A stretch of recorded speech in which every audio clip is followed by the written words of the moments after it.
Magandang araw mga kaibigan. Pag-usapan natin ngayon ang unti-unti na pag-alma. Nagre-reklamo na rin ang mainstream media sa hindi magandang pamamalakad ng administrasyon ng PBBM. Okay? Okay, yung dark chocolate natin, pwede na pong mag-order.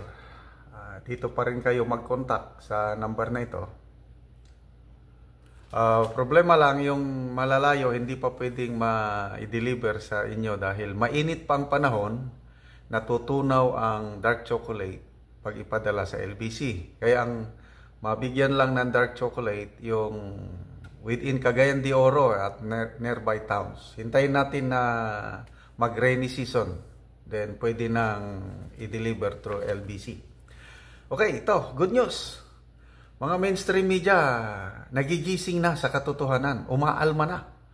Ang pinaka-latest na umalma si Madam Doris Bigonya ng ABS-CBN. Nako, matapang din magsalita ito.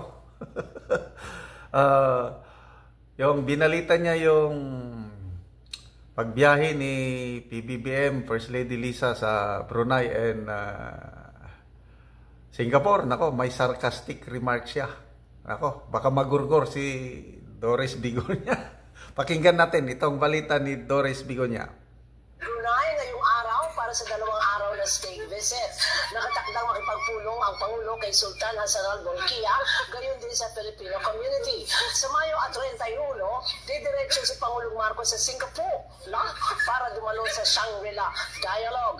Ayon sa Department of Foreign Affairs, April 11, huling bumiyahe si Pangulong Marcos sa Amerika para sa Trilateral Summit kasama sina US President Joe Biden at Japanese Prime Minister Fumio Kishida.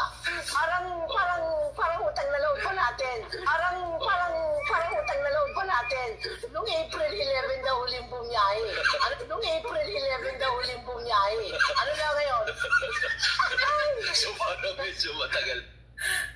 This area. Go, Doris. Pa natin. Parang utang na loob pa natin. Noong April 11 daw huling bumiyahe. Noong April 11 daw huling bumiyahe. Ano na ngayon? Diba? Ano na sa... So, yun. Ala ko, lumabas ang tapang ni Doris Bigonya na nagkakautang na loob pa daw ang Pilipino dahil matagal na daw na hindi nakabiyahe ang presidente. Dapat biyahe siya ng biyahe. April 11 na ngayon na is may katapusan na, no? Tagal na, so dapat biyahe na ulit. Iyon. Nakatikim sila ng sarcastic remarks ni Doris Bigonya. No, biyahe pa kayo ng biyahe. Yan po. Maganda po yan na magsalita na rin ang mainstream media. Hindi na rin siguro makatisi sa sige lang yan. Biruin mo yan. 22 months. Pang 27 na foreign trip niya na ito, yung sa Singapore. Grabe. May nabasa akong comments, sa Wikipedia, sabi nang nag-comment, si late President Cory Aquino, 8 beses lang daw siya bumiyahe sa abroad nung kapanahonan niya.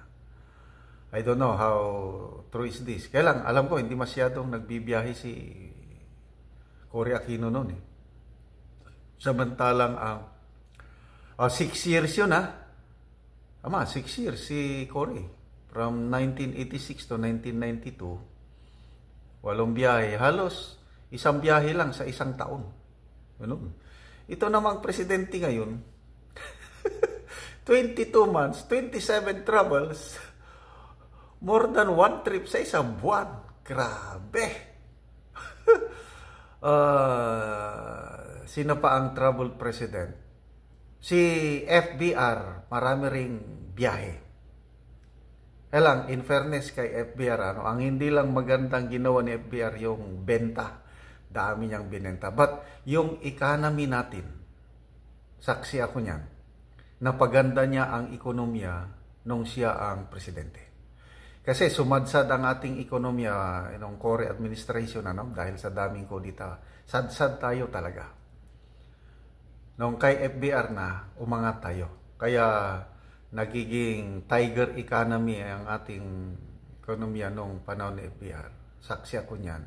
Malayong mas matiwasay ang buhay panahon ni FBR kumpara ngayon. Sino pa ang...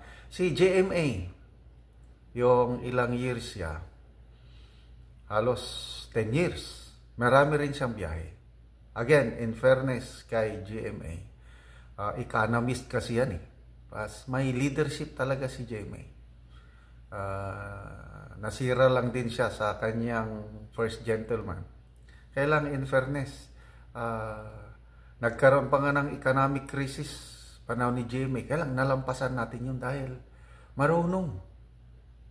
So, okay lang yung biyahe ka ng biyahe. Basta may resulta. Ito naman, Pangulo na siging biyahe ng biyahe na tinawag na siyang Ferdinand Magellan Jr. the Explorer. Okay. In 22 months, he traveled in 22 countries, in 4 continents, and discovered what? Si Magellan, discoverer, explorer. Anong na-discover ni Bongbong the Explorer? Discovered pledges. Karamihan, yun lang ang ipinagmamayabang ng Malacanang. Pledges. Nasaan ang investments? Na ang palaging sinasabi, ang justification yung travel niya is to attract investors. Saan ngayon? Yun. Isang matapang na mainstream media columnist, si Mr. Tony Lopez ng Philippine Star. Nagsumulat siya ng article, diniscuss niya yung problema ng bansa natin yan. It's a misery.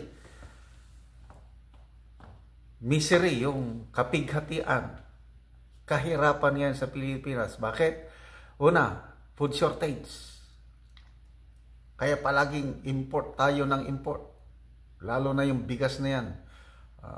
Tayo ng #1 rice exporting country in the world dahil kulang tayo ng production. Hindi lang bigas.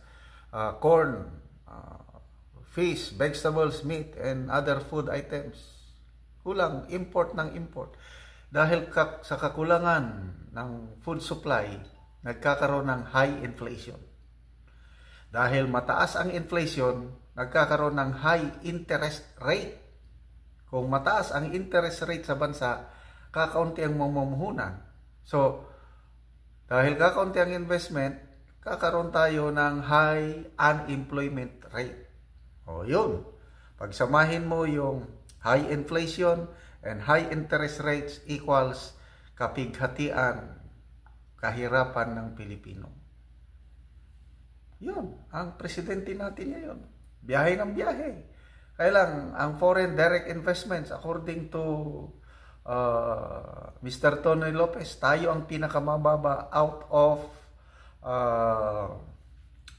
ASEAN countries. Ang pinakamalaking investment is Singapore, $141 billion. Number 6 ang Pilipinas, 9.2